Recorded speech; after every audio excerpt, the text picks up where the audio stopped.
Aladdin এই গল্পের শুরুতেই আমাদের একটা নৌকা দেখানো হয়, যে নৌকাটিতে নৌকা চালক তার দুই বাচ্চাকে আলাদিনের গল্প শোনাচ্ছিল। তখন বাচ্চারা আবদার করে যেন তাদের বাবা তাদের গান গেয়ে সেই গল্প শোনায়। তখন তিনি গান গেয়ে গল্প শোনাতে লাগলেন। সেই গল্পে আমরা আরব দেশের একটা শহর দেখতে পাই যার নাম আগারবাহ। সেই শহরে আলাদিন নামের একটি ছেলে আবু নামের একটা বাদরের সাথে বাজারের মধ্যে ঘুরে বেড়াচ্ছিল। আলাদিন আর আবু দুজনেই ছিল চোর, কারণ আলাদিন ছিল অনাথ আর ওর পরিবারে আবু ছাড়া আর কেউ ছিল না। সেই কারণে সে আবুকে সব সময় নিজের সাথে রাখত। যে বাজারে তারা ঘোরাঘুরি করছিল সেখানে আলাদিন একটা মেয়ের বালা চুরি করে। সেই বাজারে একজন মহিলার কাছে সেটা বিক্রি করতে যায়, কিন্তু সে সেই ব্রেসলেটটি কিনতে রাজি হয় না, কারণ সে বুঝে গিয়েছে যে ওই ব্রেসলেটটি চুরি করা। কিন্তু আলাদিন তাকে রাজি করানোর জন্য মিথ্যে কথা বলে যে ওই ব্রেসলেটটা ওর ঠাকুমার শেষ স্মৃতি। সেটা শুনে মহিলাটি ব্রেসলেটটা কিনে নেয় আর তার বদলে তাকে এক ব্যাগ খেজুর দেয়। আলাদিন দয়ালু মনের মানুষ হওয়ায় সে সেই খেজুর এক গরিব বাচ্চাকে দিয়ে দেয়। সেই বাজারেই আমাদের একটি মেয়েকে দেখানো হয় যে সেই বাজারে ঘুরতে এসেছিল। সেই মেয়েটি সামনে দুটো গরিব বাচ্চাকে দেখে এবং তাদের খাবার দেয়, কিন্তু মেয়েটি যার থেকে খাবার কিনেছিল তাকে দেওয়ার জন্য তার কাছে কোনো টাকা ছিল না। সেই কারণে সেই দোকানদার টাকা না পেয়ে তার হাতের বালা জোর জবরদস্তি খুলে নিতে চায়। সেই সময় আলাদিন সেখানে আসে এবং মেয়েটির হাতের বালা খুলে দোকানদারকে দিয়ে দেয়। আসলে আলাদিন দোকানদারের নজর এড়িয়ে সেই বালাটি চুরি করে নেয় এবং মেয়েটির সঙ্গে সেখান থেকে বেরিয়ে আসে। একটু পরে দেখা যায় যে দোকানদার বালাটি খুঁজে না পেয়ে বুঝে যায় যে আলাদিনই সেই বালাটি চুরি করে নিয়েছে। তাই সে বাজারে থাকা সিপাহীদের সেই খবর দিয়ে দেয়। সিপাহীরা আলাদিনকে ধরতে গেলে সে সেই মেয়েটির সঙ্গে সিপাহীদের চোখে ফাঁকি দিয়ে পালিয়ে যায়। এরপর আমরা জাফর নামের এক ব্যক্তিকে সেখানে দেখতে পাই, যে আরবের সুলতানের সেনাপতি, যে একজন পবিত্র মনের মানুষের খোঁজ করছিল, কারণ সে আরবের এক গুহা থেকে একটা জাদু প্রদীপ বের করে আনতে চায়, আর যেটাকে শুধুমাত্র কোনো পবিত্র মনের মানুষই বের করে আনতে পারবে। আসলে জাফর নিজে সুলতান হতে চায়, আর তাই তার ইচ্ছে পূরণ একমাত্র জিনই করতে পারবে, কিন্তু সেই পবিত্র মনের মানুষ খুঁজে সে পাচ্ছিল না। তখন জাফরের সিপাহীরা তাকে বলে যে সুলতান, এর পরেই তো আপনার জায়গা, তাহলে আপনার প্রদীপের কি দরকার? তখন জাফর বলে যে আমি কোনো দ্বিতীয় জায়গায় থাকতে চাই না, আর আমি এই জায়গায় পৌঁছানোর জন্য অনেক পরিশ্রম করেছি, এখন আমি সুলতান হতে চাই। এই বলে সেনাপতি সিপাহীকে মেরে ফেলে। অন্যদিকে আলাদিন সেই মেয়েটিকে তার ভাঙা চোরা বাড়িতে নিয়ে যায়। আলাদিন মেয়েটিকে তার নাম জিজ্ঞাসা করলে মেয়েটি তাকে মিথ্যে বলে যে তার নাম ডালিয়া, কিন্তু আলাদিন ওর পোশাক আশাক দেখে বুঝে ফেলে যে ও প্রাসাদে থাকে। আলাদিন তাকে বলে যে তুমি রাজকুমারীর খাস দাসী, তোমার উচিত রাজকুমারীকে সঙ্গে নিয়ে বাজারে ঘোরানো। তখন মেয়েটি বলে যে রাজকুমারীর মায়ের মৃত্যুর পর থেকে সুলতান তাকে বাইরে বেরোতে দেয় না। এ কথা বলে সে সেখান থেকে বেরিয়ে চলে যেতে থাকে, আর তখন সে আলাদিনের কাছ থেকে তার বালাটি চায়, কিন্তু সেই বালাটি না পেলে মেয়েটি আলাদিনকে চোর ভেবে নেয় এবং বলে যে ওটা আমার মায়ের শেষ চিহ্ন ছিল। তারপর মেয়েটি সেখান থেকে চলে যায়। এ কথা শুনে আলাদিন খুব দুঃখ পায়, কারণ ওকে সবাই চোর বলতো। এরপরে দেখি যে আবু আলাদিনকে সেই বালাটি ফিরিয়ে এনে দেয়। তখন আলাদিন আবুকে বলে যে তোমার চুরি করার জন্য আমার মন ভেঙেছে, কারণ আলাদিন আসলে মেয়েটির প্রেমে পড়ে গিয়েছিল। এর পরের দৃশ্যে দেখি যে সেই প্রাসাদে অ্যান্দ্রেস নামের একজন রাজকুমার রাজকুমারীকে দেখতে আসে, আর এখানে আমরা দেখতে পাই যে ওই মেয়েটি আর কেউ নয়, রাজকুমারী ছিল, আর তার আসল নাম হলো জেসমিন। কিন্তু সে আলাদিনকে মিথ্যে করে তার নাম ডালিয়া বলে, যে কিনা রাজকুমারীর দাসী ছিল। রাজকুমারী অ্যান্ড্রেসের কথাবার্তা বা ব্যবহার কোনোটাই তার পছন্দ হয় না, যে কারণে তাকে বিয়ে করতে রাজকুমারী রাজি হয় না। অন্যদিকে জাফর সুলতানকে পরামর্শ দেয় সিরাহাবাদের ওপর আক্রমণ করার জন্য। তখন সুলতান বলে যে ওরা আমাদের প্রজা, আমরা ওদের ওপর আক্রমণ করব না। সুলতান রেগে যায় এবং জাফরকে বলে তার সীমার মধ্যে থাকতে। তখন জাফর সুলতানের কাছে ক্ষমা চায় এবং সুলতানকে হিপনোটাইজ করার চেষ্টা করে, কিন্তু তখনই সেখানে জেসমিন চলে আসে আর বলে যে আমরা সিরাহাবাদের ওপর আক্রমণ করব না, ওটা আমার মায়ের গ্রাম, আর সুলতানকেও হিপনোটাইজ হওয়ার হাত থেকে বাঁচিয়ে নেয়। জেসমিন সুলতানকে বলে এবার আমার রাজ্যের ভার নেওয়া উচিত, কারণ এটার জন্য আমি অনেক পরিশ্রম করেছি। কিন্তু জাফর এবং সুলতান দুজনেই তাকে বারণ করে দেয়, কারণ তারা মনে করে যে একজন মেয়ে রাজ্য পরিচালনা করতে পারে না এই কথা শুনে জেসমিন ভীষণ দুঃখ পায় এবং সেখান থেকে চলে যায়। এরপর জাফর জেসমিনের কাছে গিয়ে তাকে বলে যে তোমাকে তোমার সীমার মধ্যে থাকা উচিত, না হলে সেটা তোমার জন্য ভালো হবে না। এরপর আমরা দেখি যে জেসমিন তার দাসীকে বলে আমি রাজকুমারকে বিয়ে করতে চাই না, আমি সুলতান হতে চাই। কিন্তু দাসী বলে যে কিন্তু আমার তো মনে হয় আপনি রাজকুমারকে বিয়ে করতে চান না, কারণ আপনার ওই বাদরওয়ালা ছেলেটি পছন্দ। এরপরে আমরা দেখি আলাদিন আবুর সঙ্গে সৈনিকদের চোখে ফাঁকি দিয়ে রাজকুমারীর শয়ন কক্ষে পৌঁছে যায়। তখন জেসমিন আলাদিনকে জিজ্ঞাসা করে তুমি সৈনিকদের চোখকে ফাঁকি দিয়ে কি করে এলে? আলাদিন বলে যে কিছুটা মুশকিল ছিল বটে, কিন্তু আমার জন্য নয়। আর সে রাজকুমারীকে তার বালা ফেরত দিয়ে বলে যে রাজকুমারী আসা পর্যন্ত আমরা এদিক ওদিক ঘুরে আসি। আর তখনই সেখানে ডালিয়া এসে পড়লে জেসমিন দাসী হওয়ার নাটক করে এবং ডালিয়াকে ঘর থেকে চলে যাওয়ার জন্য ইশারা করে। আর সেটা বুঝে ডালিয়া ঘর থেকে বেরিয়ে চলে যায়। আলাদিন এখনো জানে না যে সে আসলে রাজকুমারীর প্রেমে পড়েছে। জেসমিন আলাদিনকে চলে যাওয়ার জন্য বললে আলাদিন ওর চুলের কাটা খুলে নিয়ে বলে আমি কালকে আবার এটি ফেরত দিতে আসব। এদিকে জাফরের কথা বলা তোতা পাখি আলাদিনকে প্রাসাদের ভেতরে আসতে দেখে নেয়। আর আলাদিনকে দেখে তোতা পাখি এটাও বুঝে যায় যে আলাদিনই সেই গুহার প্রদীপ বাইরে নিয়ে আসতে পারবে। আর সে কথা জাফরকে গিয়ে সে জানায় যে আপনি যাকে খুঁজছেন সে এই ছেলেটি। তারপর জাফর তার সৈনিকদের পাঠিয়ে আলাদিনকে গ্রেফতার করে নেয়। এরপর জাফর আলাদিনকে তার সঙ্গে করে নিয়ে এক মরুভূমিতে যায়। সেখানে আলাদিন জাফরকে বলে আমি তো দাসীর বালা ফেরত দিতে এসেছিলাম। তখন জাফর বলে সে দাসী না, সে রাজকুমারী, আর সে মানুষের সাথে এভাবেই নাটক করে। তুমি কি ভেবেছিলে যে সে তোমাকে ভালোবাসে? আর এভাবেই জাফর আলাদিনকে জেসমিনের বিরুদ্ধে উস্কায়। জাফর আলাদিনকে বলে যে আমিও তোমার মতো একজন চোর ছিলাম, কিন্তু আমি সুলতান হতে চাই, আর আমি তোমাকে একটা বিত্তবান করে তুলতে পারি যে তুমি রাজকুমারীকে পেতে পারো। তখন আলাদিন জিজ্ঞাসা করে যে আমাকে কি করতে হবে? তখন জাফর বলে পাশে একটা গুহা আছে, আর সেই গুহায় একটা প্রদীপ আছে, তোমাকে সেই প্রদীপটা বের করে আনতে হবে। জাফর আরো বলে যে গুহার মধ্যে কিন্তু অনেক সোনাদানা থাকবে, কিন্তু তোমাকে শুধুমাত্র সেই প্রদীপটাই তুলে নিয়ে আসতে হবে। আর যদি তুমি অন্য কোনো জিনিসে হাত দাও তাহলে তুমি আগুনে পুড়ে যাবে। আলাদিন গুহার ভেতরে গিয়ে অনেক গুপ্তধন দেখতে পায়, কিন্তু সে কোনো কিছুতেই হাত দেয় না এবং আবুকেও কোনো কিছুতে হাত দিতে বারণ করে। আলাদিন কিছুটা এগিয়ে গিয়ে দেখতে পায় যে একটা জাদু কার্পেট একটা বড় কালো পাথরের নিচে চাপা পড়ে আছে। তখন আলাদিন কার্পেটটিকে কালো পাথরের নিচ থেকে মুক্ত করে দেয়। তারপর সে প্রদীপের কাছে পৌঁছে যায়।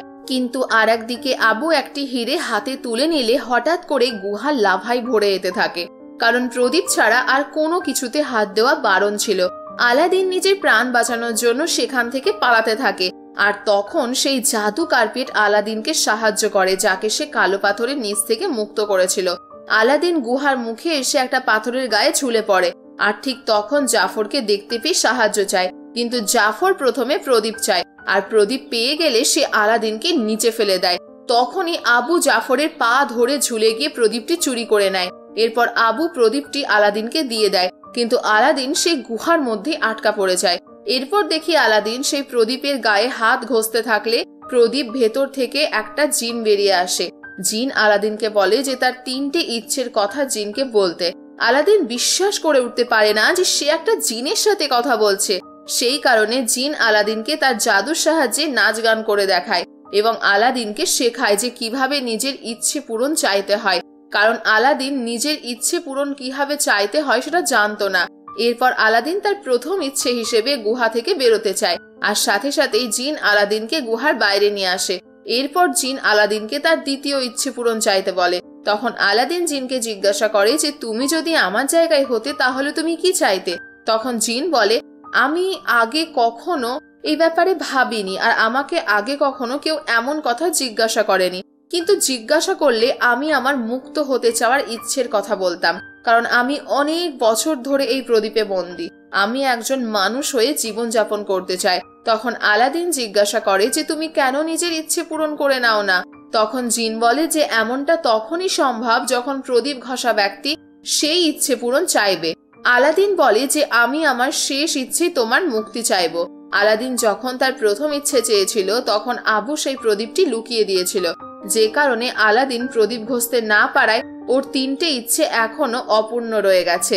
তাই সে তার প্রথম ইচ্ছে স্বরূপ জিনকে বলে তাকে রাজকুমার তৈরি করে দিতে। তখন জিন আবুকে একটি হাতি এবং আলাদিনকে একজন রাজকুমারে পরিণত করে এবং আলাদিনের রাজ্যে প্রবেশের জন্য একটা বড় শোভাযাত্রার আয়োজন করে। আলাদিন নিজের শোভাযাত্রার সাথে জেসমিনকে বিয়ে করার জন্য আগারবাহ যায় আর তার নাম আলাদিন থেকে আলীতে পরিবর্তন করে নেয়। আলাদিন রাজকুমার সম্বন্ধে খুব বেশি কিছু জানতো না, তাই সে কিছুটা ভয়ে ভয়ে ছিল। জাফর আলাদিনকে তার রাজ্যের কথা জিজ্ঞাসা করে। তখন জিন আর আলাদিন দুজনেই দু রকমের উত্তর দিয়ে বসে। জিন বলে, আমরা আবু বুয়া রাজ্য থেকে এসেছি। সেটা শুনে জাফর সন্দেহপ্রবণ হয়ে ওঠে, কারণ সে আগে কখনো আবু বুয়ার নাম শোনেনি। আলাদিন প্রাসাদে সুলতানকে দেখে ভয় পেয়ে যায়। এছাড়া সে জানতো না যে কিভাবে একজন রাজকুমারের মতো আচার আচরণ করতে হয়, তাই সে বোকা বোকা কথা বলতে থাকে। এসব দেখে জেসমিন সেখান থেকে চলে যায়। এরপর সুলতান আলাদিনকে জেসমিনের সাথে আলাপ করার আর একটা সুযোগ দেয় আর তিনি রাতের উৎসবে আসার জন্য আলাদিনকে বলেন। আলাদিন রাত্রে সেই উৎসবে গেলে জাফর তাকে হিপনোটাইজ করার চেষ্টা করে, কিন্তু তখনই জিন সেখানে চলে আসে এবং আলাদিনকে সঙ্গে করে সেখান থেকে নিয়ে চলে যায়। এরপর আলাদিন জেসমিনকে দেখে এগোতে থাকলে রাজকুমার অ্যান্ড্রেসকে রাজকুমারীর কাছে দেখতে পায় এবং আর সেখানে যায় না, কিন্তু জিন জাদুর সাহায্যে আলাদিনকে জেসমিনের কাছে পাঠিয়ে দেয়। তখন জেসমিন আলাদিনকে ডান্স করার জন্য বলে, কিন্তু আলাদিন তো ডান্স জানতোই না। তখন জিন জাদুর সাহায্যে আলাদিনকে ডান্স শিখিয়ে দেয় আর তখন সে জেসমিনের সাথে খুব সুন্দরভাবে নাচ করে। তারপর জেসমিন সেখান থেকে চলে গেলে আলাদিনের ওপর জাফরের সন্দেহ হয়। তখন সে তার হাকিমকে বলে আলাদিনের ওপর নজর রাখতে। এরপর আলাদিন জিনকে বলে জেসমিনের সাথে তার দেখা করানোর জন্য। তখন জিন আলাদিনকে জিজ্ঞাসা করে যে এটা কি তার দ্বিতীয় ইচ্ছে। তখন সে জিনকে বলে, এখন তো আমরা বন্ধু। তখন জিন বলে, না, আমার কোনো বন্ধু নেই। আলাদিন বুঝতে পেরেছিল যে জিন ডালিয়াকে পছন্দ করে, তাই সে জিনকে ডালিয়ার কাছে পাঠিয়ে দেয়। তখন জিন একতোড়া ফুল নিয়ে ডালিয়ার কাছে গেলে ডালিয়া তাকে বলে, রাজকুমারীকে পেতে হলে আলীকে তার বুদ্ধি কাজে লাগাতে হবে, নাকি ফুল। সে কথা শুনে জিন বলে, আমি এই ফুল তো তোমার জন্য এনেছি। এ কথা শুনে ডালিয়া দরজা বন্ধ করে দেয় এবং ভীষণ খুশি হয়। এরপর সে আবার দরজা খুলে জিনের কাছ থেকে সেই ফুল নিয়ে নেয়। তখন জিন ডালিয়াকে তার সাথে বাইরে ঘুরতে যাওয়ার কথা বললে ডালিয়া জিনের সাথে বের হয়ে যায়। এরপর আলাদিন জেসমিনের কাছে আসলে জেসমিন জিজ্ঞাসা করে, নকশায় আমি কোথাও আবু বুয়া রাজ্য খুঁজে পাচ্ছি না, তুমি কি আমায় দেখিয়ে দেবে রাজ্যটা কোথায়? তখন আলাদিন জিনকে আওয়াজ দিলে জিন এসে নকশায় আবু বুয়া নামের একটি রাজ্য তৈরি করে দেয়। জেসমিন বলে, হঠাৎ করে রাজ্যটা কিভাবে চলে আসলো? তখন আলাদিন বলে, নকশাটা অনেক পুরনো, তাই তারও খুঁজতে একটু সমস্যা হয়েছে। ঠিক তখনই জেসমিনের পোষা বাঘ আলাদিনকে আদর করতে থাকে, কারণ সে আলাদিনকে চিনতে পেরে গিয়েছিল। এরপর আলাদিন জেসমিনকে তার সাথে বাইরে ঘুরতে যাওয়ার জন্য বলে। জেসমিন বলে, বাইরে প্রত্যেকটা দরজায় সৈনিক পাহারায় আছে, আমরা কিভাবে যাব? তখন আলাদিন বলে, আমরা জাদু কার্পেটের সাহায্যে যাব। আর তখনই সে জেসমিনকে জাদু কার্পেটে করে নিয়ে বেরিয়ে পড়ে, কারণ এতদিন সে জানতো যে জাদু কার্পেট শুধু বইয়েই রয়েছে। এরপর আলাদিন জেসমিনকে আগারবাহর লোকেদের কাছে নিয়ে যায়। সেখানে গিয়ে জেসমিনের মনে হয় যে সে এই রাজ্য পরিচালনা করতে পারবে। তখন আলাদিন বলে, এই সমস্ত কিছু তোমারই সামলানো উচিত। আলাদিনের কথাবার্তা শুনে জেসমিন বুঝে যায় যে ওই আলাদিন, কিন্তু আলাদিন তাকে আবার মিথ্যে বলে যে সে আলাদিন নয়, সে আলী। আমি চোর সেজে এসেছিলাম এখানকার মানুষদের জানবার জন্য, না হলে একজন চোরের কাছে এত টাকা পয়সা কোথা থেকে আসবে? তখন জেসমিন বিশ্বাস করে নেয় যে সে একজন রাজকুমার। তারপর তারা আবার প্রাসাদে ফিরে যায় আর প্রাসাদে পৌঁছে দুজন দুজনকে কিস করে। তারপর আলাদিন সেখান থেকে চলে যায় আর সেই একই লোক আলাদিনের ওপর নজর রাখতে থাকে। সে বুঝে যায় যে আলাদিনের কাছে জাদু কার্পেট রয়েছে। আলাদিন জিনকে বলে, জেসমিন বুঝে গেছে যে সে আলাদিন, কিন্তু আমি ওকে বিশ্বাস করাতে পেরেছি যে আমি আলী আর আমি আলাদিন হওয়ার নাটক করছিলাম। জিন তখন বলে, তোমার জেসমিনকে বলে দেওয়া উচিত যে তুমি রাজকুমার নও। আলাদিন বলে, একদিন আমি ঠিক বলে দেব। ডালিয়া জেসমিনকে বলে যে আপনি আলীকে বিশ্বাস করছেন কারণ আপনাকে একজন রাজকুমারকে বিয়ে করতে হবে, কিন্তু আমার মনে হয় যে সে রাজকুমার নয়। পরের দিন জাফর আলাদিনকে ধরে ফেলে এবং বলে যে তুমিই আলাদিন, কারণ জাদু কার্পেট একমাত্র সেই গুহা থেকেই পাওয়া সম্ভব।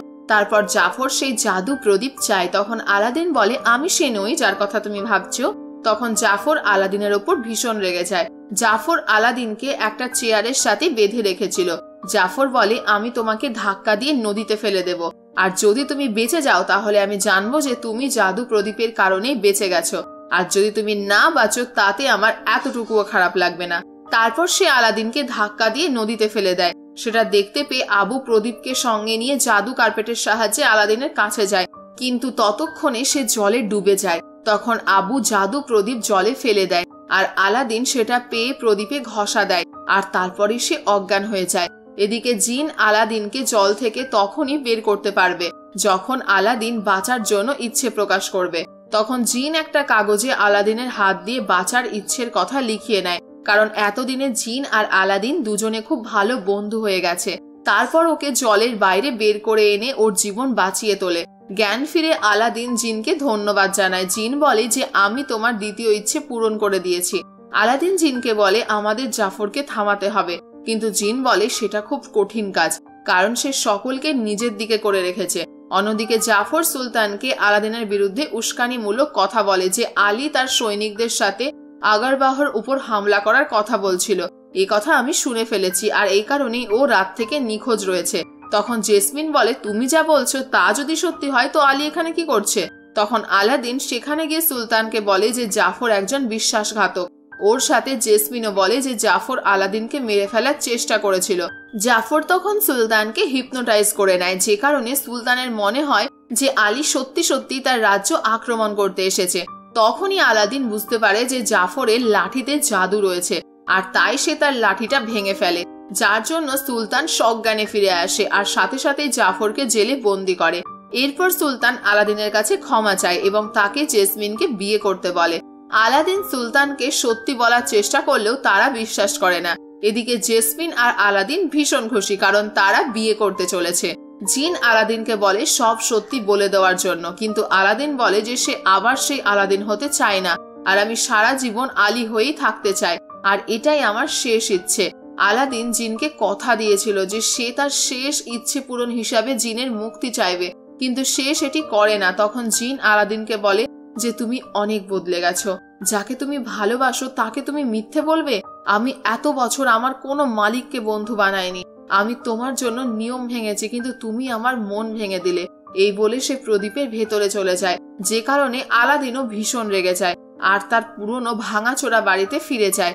এখন জাফর জানতে পেরে যায় যে আলী আলাদিন, আর ওর কাছে জাদু প্রদীপটি রয়েছে, তাই সে জেল থেকে পালিয়ে একজন সাধারণ মানুষ সেজে আলাদিনের সাথে ধাক্কা লাগার নাটক করে প্রদীপটি চুরি করে নেয়। তারপর প্রদীপে ঘষা দিয়ে জিনকে বাইরে ডেকে আনে।